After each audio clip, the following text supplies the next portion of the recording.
Van Gundy, one of the Van Gundy brothers, was saying that the most talented backcourt in NBA history is Kyrie Irving and Luka Doncic. What do you think about this, man? I think he's smoking some dope is what I think. Are you kidding? That's a joke, right?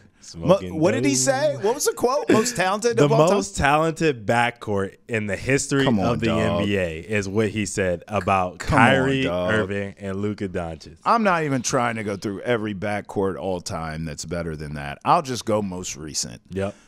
I mean, honest to God, the Splash Brothers changed basketball. You cannot right now go watch a game of pickup.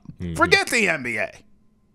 You can't go watch a game of pickup without cats who have no business pulling up from 30-plus from the parking lot and shooting threes. Yeah.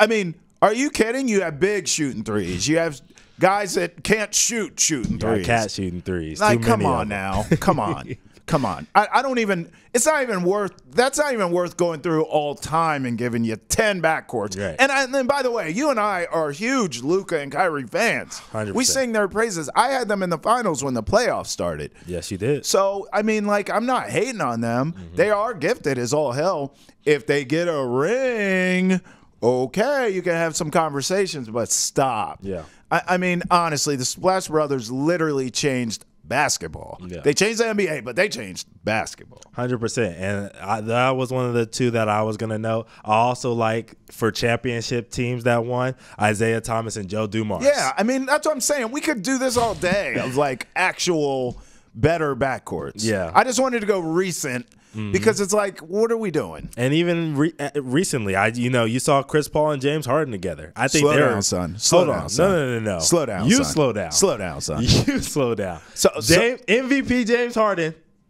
took the Warriors to 7. I'll go Luka and Kyrie. Took the Warriors to 7. I'll take my chances.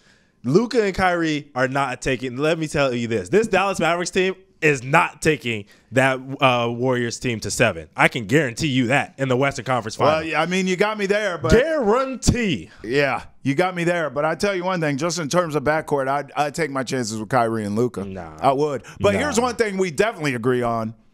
It ain't no dynasty like them damn Splash Brothers had. No. So I just don't want to hear it with the greatest of all time nonsense. Yeah. Please stop. They ain't the greatest of nothing. I don't even think they're beating the Celtics, quite frankly. But if they get a ring, then yeah, sure, I guess you could start having these conversations. But you know what you could do? If they get a ring, you damn sure can miss me with that Harden Chris Paul for nonsense. sure. I was saying for teams that haven't won championships yet. Fair. If we're talking about teams that haven't won championships, that's the guys that I'm going to. It's a fair debate. I want to ask you about this. Yep. The 76ers allegedly want to trade for and then give Jimmy Butler an extension. Yep.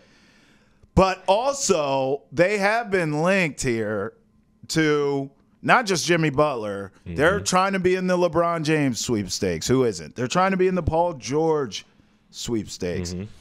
I bring this up because I'm curious to know, as a basketball mind, a beautiful basketball mind that you have, if you agree with me on this.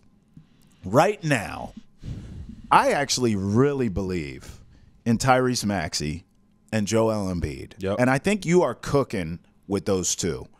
I don't think the 76ers right now need a superstar to come into that team because I think it stunts the growth that has already been so great of Tyrese Maxey. And that's a guy that continues to get better. Yeah. I need more from him. I think you can extract more from him. And maybe that helps keep Joel Embiid fresher. Yep. I think they need a second-tier star. Okay. I'll throw out a name. Okay. At this stage of his career, I bet you're going to get a very humbled Zach LaVine. Now, he has to stay healthy, Ante, obviously. Oh my God, bro. But that's the caliber of star I'm talking about. Yeah. I don't think this team needs a Jimmy Butler or a LeBron or someone to take the ball away from Tyrese Maxey. I think you need someone who can almost complement him and spell him minutes and give him another scorer and take some pressure off of Joel Embiid. This is not someone who's available, but this is someone I'm thinking in terms of game. You don't like this guy either. but a Pascal Siakam type player it would fit perfectly with the 76ers both in what he brings with his game, but also temperament. Yeah. I just don't like him at that price point. You know what I mean? Who? I think Levine? Pascal. Well, he's not. You're not getting Pascal. I'm saying that type of player. That second tier of star. Yeah. That's why I brought up Levine, because I know he is available. Yeah. I could see Levine a little bit more. I just don't like the way he plays on the defensive end. Yeah. But I agree 100% with what you said. It is right down here in my notes. I said keep the ball in Maxey and Embiid's hands. So I'm saying do Paul George. Like, he has no issue being off the ball. He's a willing defender. He has had playoff runs where we've seen him be great. Obviously, we know we've seen him not so great at times. Yeah. But at the end of the day, those are really closing moments where Paul George hasn't been great. And you have two closers. With Maxey, which we saw with the Knicks, he was closing out games really well. You know what I'm saying? Yeah. And then, obviously, we know who Embiid is and how he finishes games. So you won't have to worry about him from that standpoint. Really, he's just going to be a guy that plays off the ball. He doesn't need to bring the ball up. And he's ready to catch and shoot and make plays and facilitate secondary. So listen, this is a serious question. Yes. Because I don't believe the answer is yes to this. This is why I'm asking you. Yep.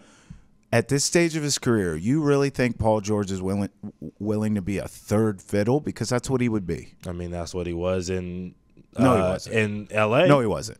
Kawhi's never available. He is never available. Okay, and James Harden is not dependable. Okay, but even when James Harden, whatever, not the pinnacle, like James Harden was running the offense, so he's first option off rip, basically.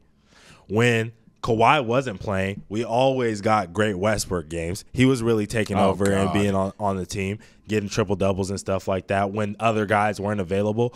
He was never the second or first best player on this Clippers team last year. I disagree with that. I think he was more so the first, but certainly second once we saw Harden actually show up. As far as play goes, I would say that he was probably the second best player. But like as far as like option, like who's getting the ball, who we're going through, who we're playing through, he was always third. The ball was playing through Harden. The ball after that was going to Kawhi. We knew who the last shot was going to. It was Kawhi or Harden, and then maybe PG gets the opportunity to play after that. I don't dislike him to Philly. I just think there's better fits for him. Yeah. Like I honestly, him with the Knicks is it's a no-brainer to me. Everybody with the Knicks, man. I get it. He plays defense. He fits the culture. He could be a second fiddle to Brunson, but still, not a third. I guess my point is I don't know if he goes to Philly and he's willing to defer to Tyrese I think Philly just doesn't fit for him because of the media. I think the media are going to try to kill him. Good point, bro. You know what I mean? That's a good point. By the way, what's up with your boy Bronny? So Bronny, I mean, he's been invited to all these private workouts, and he allegedly says a few, quote, teams, but he's declined all of them except a few, most notably the Lakers and Suns. This is according to Shams. What is going on here? I mean, Rich Paul also said no two-way contracts for Bronny. So now everyone's going crazy. Is LeBron going to the Suns? Yeah. What's going on? I don't love this, and it's not just him. I don't want to just, pick on Bronny here. But this nepotism stuff with Bronny, with prime son. I hated what Eli did with the Chargers. We've seen this in sports. Yeah. I don't like it. I don't like when guys are like, oh, I'm not going to play there. I mean, you know who I am? That drives me nuts because of the thousands of athletes who would do anything just for a crack to play on a pro team. And now you got these. This is like entitlement to me. I don't love it. I also, to be fair, Ante, let's just, for the sake of the combo, say that Bronny and LeBron go to Phoenix. You're still not beating the Nuggets. Yeah. You're still not beating OKC. You're not beating the Mavericks. Right. You're not beating the Timberwolves. Right. Congratulations, you played yourself. You're a 5 seed. You played yourself. LeBron, Bronny, KD, Book, and Beal. Bro, you're a 5 seed, bro. And you're not beating any of these teams in the playoffs. Yeah. I would agree. I hate hearing this from Rich Paul and Bronny's camp just because it just seems like a lot of stipulations for such a polarizing pick. Like some days he's gonna go to the Suns at 22. Right. Other days he's not even he's barely a G League player. Like I don't know what the narrative what are we doing about this guy. So I really don't like how it's like, oh, we're not playing here and we're only playing for this team and we're only showing up to these workouts because he's lucky to be getting invited to all of these things in the first place. I mean, he averaged 4 points in college. You know what I'm saying? Like that's no disrespect to Bronny. I think he's a good player, but that's the honest thing truth too. Right. But like, I just think that's the honest truth. What he showed us on paper hasn't been that. But look, you call yourself Nostradamus or whatever you want to call. Yeah. And I was sitting in the office today and I had an idea. And I was like, why Phoenix? Lakers make sense, but why Phoenix? So then I started to think, maybe they're going to trade Bronny plus either a Devin Booker / KD, one of those two. Wait a minute. To the Lakers. The Lakers would give up their first-round pick for 2025, first-round pick for 2027, the second-round pick that they have in this year's draft, 2024, D'Lo and Rui Hachimura for those two dudes. Okay, I'm with you. I don't think it would be for Book. I think you could make that trade for Durant. Mm-hmm. And LeBron and Durant are boys, we know. I mean, hey, I don't hate it, Ante. Mm-hmm. But I still feel the same way. The same teams that I named to beat Phoenix, if Bron goes there, would beat the Lakers. So you don't think Bron, KD, and Anthony Davis are enough? No, not to beat maybe some of those teams I named. You're not beating Denver.